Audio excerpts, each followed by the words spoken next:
Κυρίες και κύριοι, καλοί μου φίλοι, το σημερινό θέμα πραγματικά είναι για extreme τύπους και τύπισσες. Ήρθαμε εδώ οικογενειακός με το αδερφάκι μου το Στέλιο. Πάντα extreme. Πάντα extreme, προπονητής ποδοσφαίρου και έχει δοκιμάσει πολλά extreme sport. Έχει κάνει bungee jumping, έχει κάνει rafting. Έχω κάνει διάφορα τέτοια. Διάφορα. Τώρα Τώρα από είναι γέφυρες bungee, από γερανούς bungee, οπότε ήρθε η ώρα για την ελεύθερη κορυφή. skydiving λοιπόν.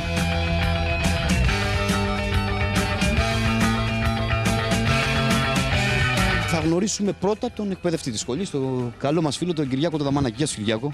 Καλώς σε βρήκαμε. Καλώς ήρθατε. Άρχοντα των εθέρων. Κάπως έτσι. Θα σε λέω εγώ. Λοιπόν, το πιο σημαντικό και η πρώτη ερώτηση που φαντάζομαι ενδιαφέρει άπαντες. Όλο τον κόσμο. Ναι. Ασφάλεια.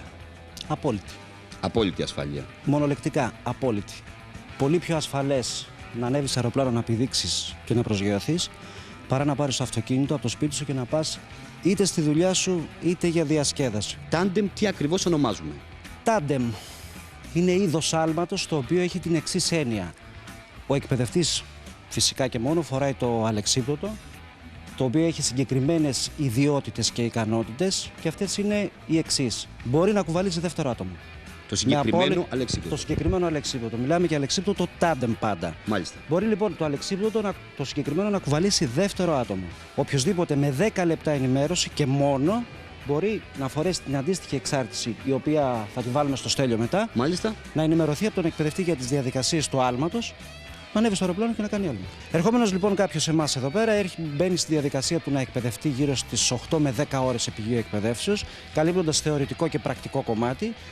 Και εφόσον το ολοκληρώσει αυτό με επιτυχία, είναι έτοιμος να ανέβει και να κάνει άλμα. Ο τρόπος με τον οποίο χρησιμοποιείται από τη σχολή μας προκειμένου να εκπαιδευτεί ο κόσμος στην ελεύθερη πτώση, πάντοτε ανεξάρτητα από το τάντεμ μιλάω πάντα, είναι η λεγόμενη συνοδευόμενη ελεύθερη πτώση ή στα αγγλικά accelerated free fall.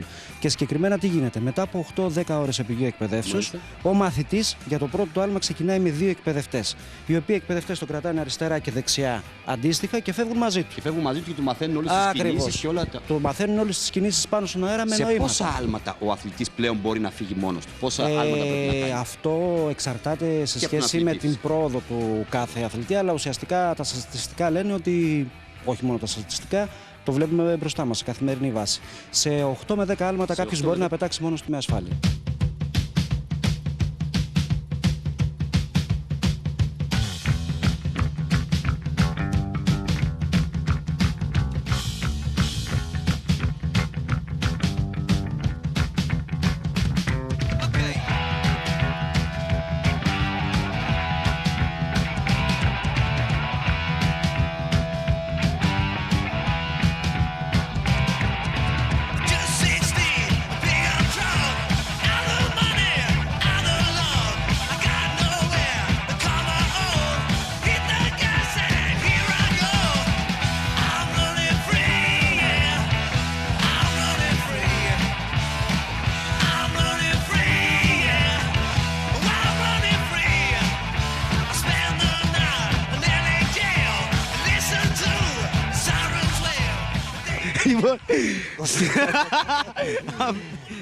Δεν μπορώ να περιγράψω, παιδιά, τι αισθάνομαι.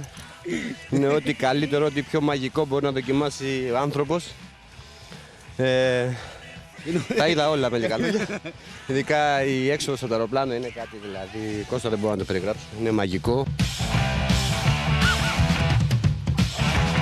Αεροδρόμιο Τυμπακίου στην 138 στην αρχαία μάχη. Ο Γιάννης είναι ο πρόεδρος του Παγκρατίου Συλλόγου Ελεύθερης Πτώσης ή Skydive Crete. Skydive Crete. Και αυτά, Γιάννη, μου αυτό θέλω να σου πω, που βλέπουμε στο εξωτερικό, βλέπουμε στην Αμερική, που τα βλέπουμε μόνο στις τηλεοράσεις. Τώρα είναι η ώρα επιτέλους να τα δούμε και εμείς εδώ στην Κρήτη. Θα ήθελα να δώσω ένα μεγάλο ευχαριστώ στο Γενικό Επιτελείο Αεροπορίας που μας φιλοξενεί σε αυτόν εδώ τον ιδιαίτερα όμορφο και υπέροχο χώρο, όπου πραγματικά αυτός ο χώρος είναι φτιαγμένος για skydive και ιδιαίτερα την 138 στην αρχαία μάχης και όλα τα παιδιά που εργάζονται σε αυτήν, διότι χωρίς τη βοήθειά τους, την πολύτιμη βοήθειά τους, δεν θα μπορούσαμε εδώ πέρα εμείς κάθε μέρα να κάνουμε skydive. Και τώρα νομίζω, Στέλιο, πρέπει να το δοκιμάσω κι εγώ, έτσι δεν είναι? Πρέπει οπωσδήποτε να το κάνεις και το συνιστώ ανεπιφύλακτα. Και εγώ είχα τις αμφιβολίες μου.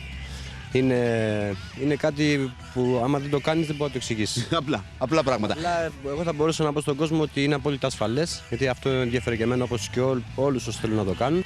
Είναι απόλυτα ασφαλές και είναι μια μοναδική εμπειρία. Μοναδική εμπειρία. Εάν θέλετε κι εσείς, λοιπόν, η σειρά μου, μισό λεπτό, εάν θέλετε κι εσείς να νιώσετε αυτή τη μοναδική πραγματικά εμπειρία, ελάτε στο αεροδρόμιο του Παγιού. Ο Γιάννης και όλα τα παιδιά σας περιμένουν για μια αξέχαστη εμπειρία. Τώρα ήρθε η ώρα να το δοκιμάσω εγώ, Γιάννη, στο μικρόφωνο. Έφυγες. Πάω, γεια σας.